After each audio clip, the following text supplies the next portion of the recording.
Hey y'all, we are April planting in the garden, and if y'all are new here, make sure you go back and watch the January, February, and March planting videos for this year, because I'm not going to go over everything we planted because it's a little bit too much, but I'll leave those videos in the description below.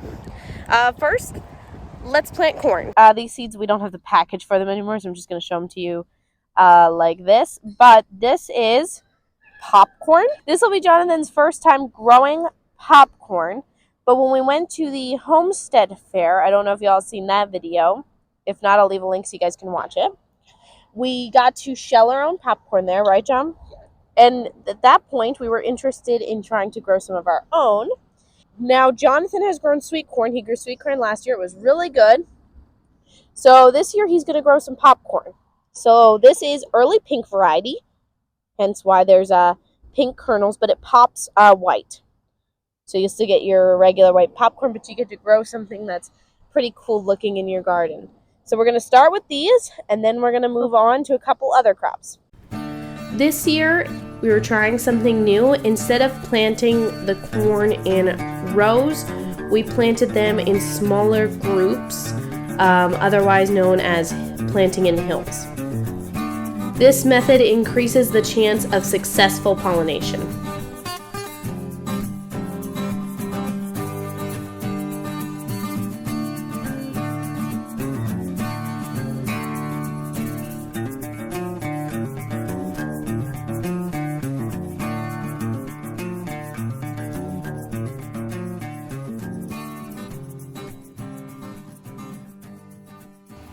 So this is the popcorn field, and it's been about 10 days, maybe 2 weeks. And as you can see, we have little clusters of corn. Super excited. They're all coming up. So we'll keep you guys updated as these get bigger, and we'll definitely show you when we start harvesting. So before I get started on what else we're planting, I'm just gonna walk around real quick and show you guys some highlights or some things that I may not have shown so far. So the pole beans that we planted by seed, coming up very nicely. There's plenty of them. I can't wait until they fill in this trellis and make it all beautiful. The onions have started bulbing, which is nice. It means we're gonna be harvesting onions real soon. It looks like most of the pepper transplants made it. And these are just some of the smaller ones. Hang on, I'll take you some of the bigger ones. Some are even bigger than these, but these are pretty big. They're really nice looking. Obviously, like the tomatoes, the lettuce, all that stuff's still doing well and is growing great. Right here are some of those melons that we planted, and this is the orange glow variety that I talked about. If you want to see all the melons that we planted, you'll have to go back to some of those earlier videos. And I have seen a couple of these mushrooms growing in the garden, which is great because they're making the nutrients bioavailable for the rest of the plants in the garden. Some of John's pumpkins, they're looking really nice. The highlight of the highlights here has to be Dad's potatoes. I mean, look at this. He had to have done him and the kids. I was not a part of it much. I helped him do the first couple, but afterwards just Dad and a bunch of the kids did 30 or more of these towers, and they are all bursting with potato plants everywhere. Now, I did read that some people were saying that they've never seen potato plants grow out the side of the potato towers. Well, if you have read those articles and not done potato towers because of it, or if you are one of those people who said that, and I could show you tons and tons of these towers where they're just growing out the sides like crazy. They're just totally filling in the sides of these towers. Here, I'll show you a couple more over here. But they're all doing really, really nice. Here's a bunch more coming out the sides. Some down here, some over here. So they're everywhere, growing out the sides of these things. So don't worry, they do grow out the sides. I'm super excited for this harvest. It's going to be amazing. Here's the Brussels sprouts. They are just have totally filled in this bed, and this one right here is humongous. We should be getting Brussels sprouts any time now. All the grape plants look great, but this one's the tallest. Super pretty, has really pretty leaves on it. It's grabbed onto the fence nicely. Excited to see what they do in the coming years. All right, so to start, let's talk about transplants. Now, yes, these are all tomato transplants. They're very tall, a little bit leggy looking, but with tomato plants, if you can get leggy tomato plants on a discount, I would go for it, because tomato plants usually can be fixed pretty easily, because you can plant them all the way up to the first set of leaves on the stem. So you just plant them deeper, because the whole stem will root. And I've probably mentioned this in videos before. But whenever you're planting a tomato, plant it as far up as you can on the stem, because the whole stem is going to root. So with leggy tomatoes, usually aren't a big deal. So we got these. We went on me and Dad are master gardeners. And to keep that certification, we have to actually do some of the classes that they're holding. And so they were doing a farm tour in our area. So we decided to, all right, well, let's go to the farm tour. We'd been to this farm before, had gotten stuff from them before. And they were done with their planting season, so they gave away a bunch of tomato plants. I guess you can imagine how master gardeners are with free tomato plants. So we got a bunch of tomato plants here. Now, I don't know which are which anymore, because they only had one tag per tray, and that's usually how I do ours too. I just do a tag per tray of what they are. But all the ones that I have here don't have tags in them anymore. Now, I know that there's German Johnson here, which I'm super excited about growing, because I have wanted to grow those, but I haven't been able to get my hands on some. And Purple Cherokee, which I've heard of, and I'm excited to try. And then I know that those two varieties are in here, and there may be Lemon Boy in here. I'm not sure. I don't remember. So we have 20 plants here. And we're just going to use these to replace some of the tomato transplants that died during transplanting, which wasn't a lot, but I think less than 20 died. I'm going to actually have to make more space for these, but worth it for the free plants. Over here we have a couple of watermelon plants that were left over from Joshua's sprouting. So we're just going to go plant those with some of the ones we planted last month. This is the Sugar Baby. Both of those are Sugar Baby variety. We have like a box of seeds. I needed to grab some to replace some, that we had some plants that didn't come up, or that didn't come up as many as we wanted. And while I was in there, I opened up a new package. We like to buy like the sets, like the big bags with like all kinds of different stuff in them, because we like to try a lot of new things. And then like the stuff that we like to continue to grow every year, we just like buy from Azure Standard, usually. So here's some of the things that when I opened that set I found, and I was just like, oh man, I should plant this. So the first thing was Pinto beans. I didn't even know that these were in there. I was so excited when I found them. I've been wanting to try I've only grown green beans, and I'm super excited to try like dry beans. So Pinto beans are some of our favorites. So I'm excited to try those. I don't think it's too late to start them here. Hopefully it's not. Guess we're gonna find out. The next thing is, we planted the Black Beauty zucchini last month, but then I found this gray zucchini. So I'm not sure what the difference is, but we're gonna try it and see what happens. The next thing is this golden crookneck squash. Now, we've eaten golden crookneck squash, but we have not grown it before. It's a really nice summer squash. I personally enjoy the flavor, so I can't wait to try that. And then we have Table Queen, which I believe is an acorn squash, so it's a winter squash. That's really good too. Can't wait to try that. And then we planted like 3 different watermelon varieties last month, but we did not plant the Crimson Sweet. And again, this was in that package that I opened up. I didn't know we had.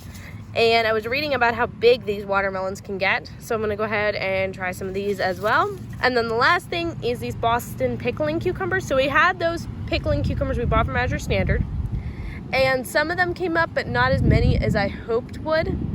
So I'm gonna go ahead and plant some of these Boston picklings in replacement for those. So those are the extra seeds, the new seeds that we're planting, besides, the ones that I need to plant to replace some of our crops that didn't come up. And then we have the tomatoes and the watermelon transplants back here. So let's get started. Let's start with the tomatoes. I talked about this, I think it was last month, where we planted the lettuce, or we transplanted lettuce in that we grew from seed. And then we also transplanted tomatoes that we grew from seed. By the way, these are looking super happy and healthy now. And we talked about how tomatoes are a good companion plant for lettuce because they provide shade.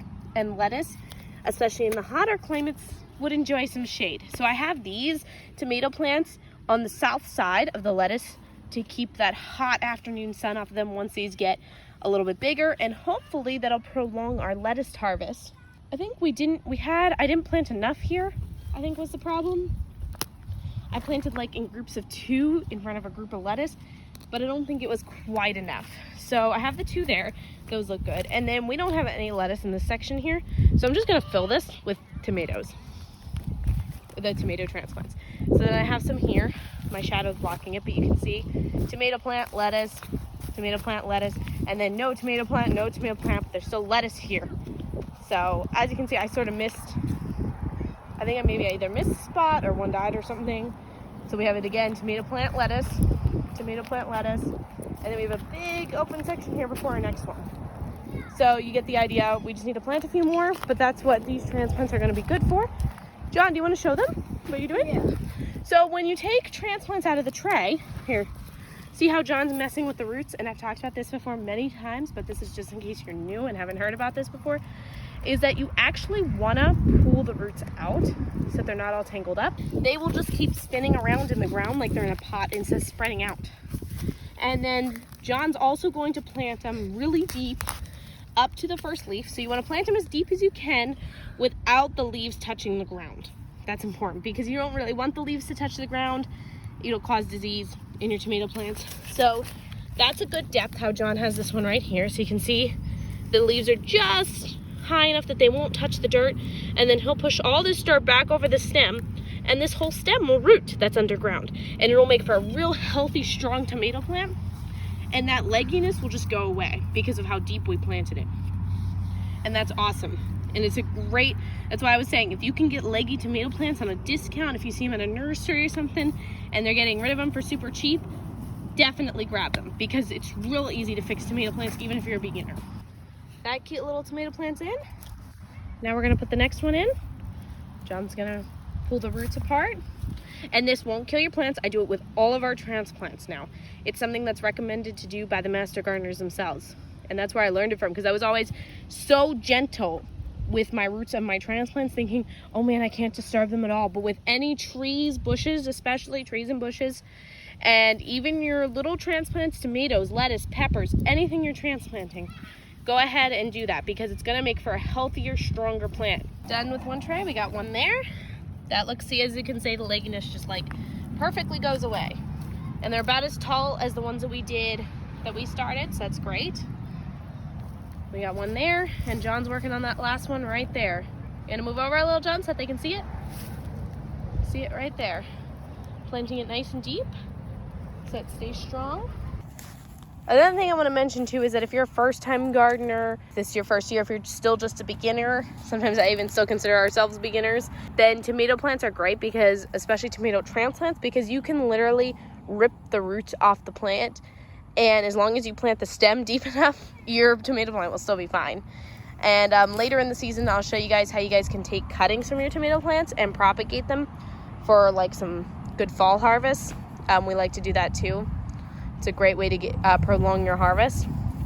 So we were just looking at this. We planted those 6 in that area where there was no lettuce, like I talked about. We decided that, now if you've been watching, you know we like to push our spacing a little bit. And so far that doesn't seem to have caused too many issues for us to push the spacing, as long as we watch for like fungus issues. We're gonna go ahead, see if there's 4 tomato plants. We're gonna put one in the middle. So that should still be a good like 2 feet. 2.5 feet from the next tomato plant, and then we're going to do the same back there with those 4. All right, so we got the tomatoes in that block. That looks really nice, and that'll also keep the western sun off of these lettuce specifically. So here, having that much shade is not a problem. That won't be a problem at all. The lettuce will totally be able to handle that much shade. It's way too hot here for that much sun. Yes, we did push the spacing a little bit, but I'd say they're still a good 2 feet from each other. So we usually haven't had a problem. And now John's, there's one of ours, and then we had a gap here.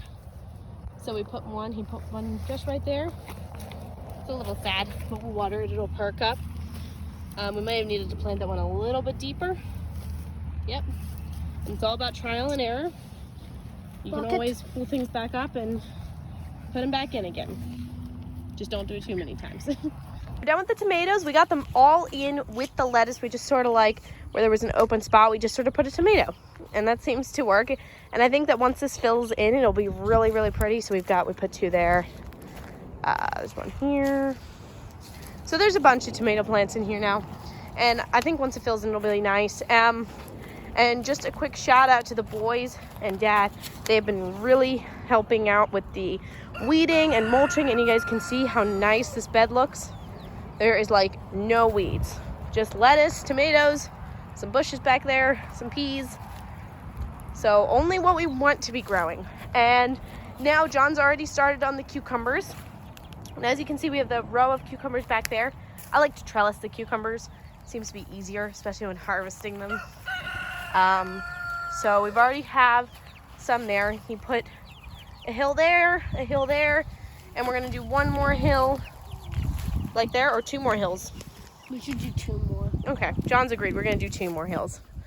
And that should be sufficient, hopefully, for our family. I'd like to be able to pickle a good amount of cucumbers this year.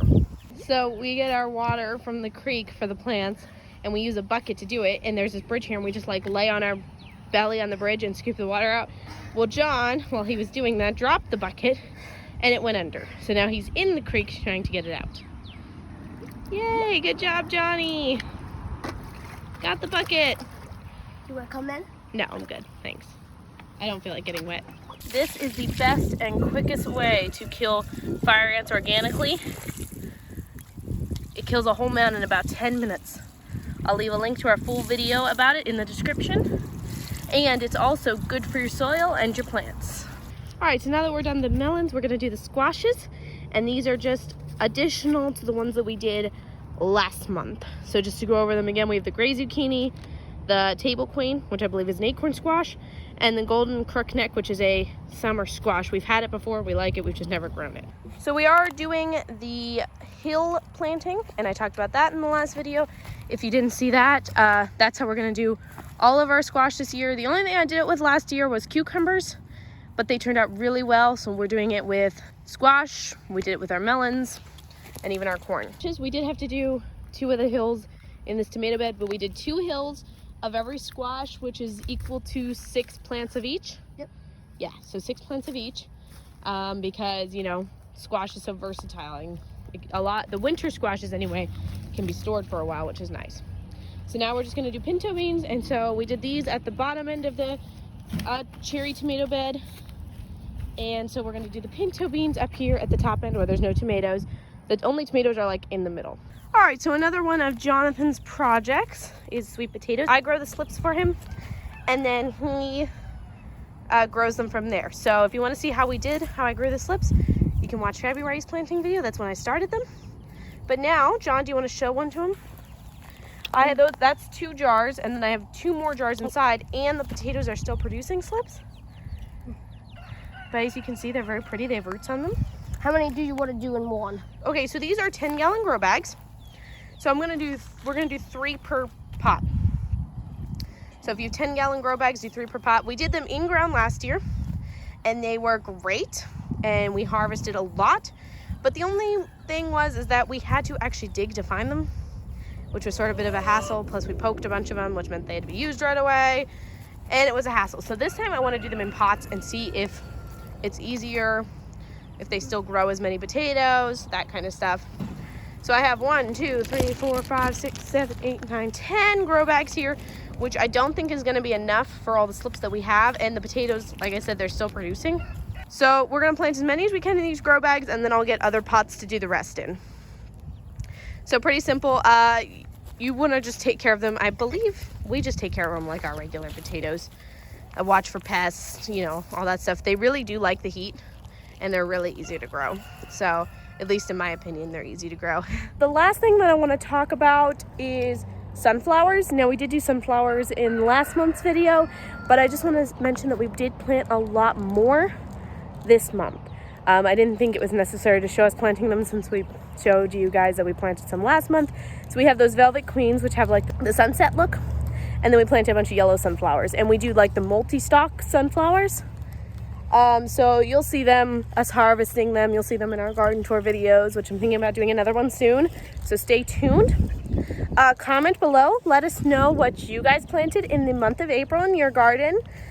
And don't forget to leave your questions, your thoughts down below. And don't forget, if you haven't already, to subscribe if you want to stay up to date on harvesting, watching the growth of our plants, and if we make any mistakes and what we learn from them.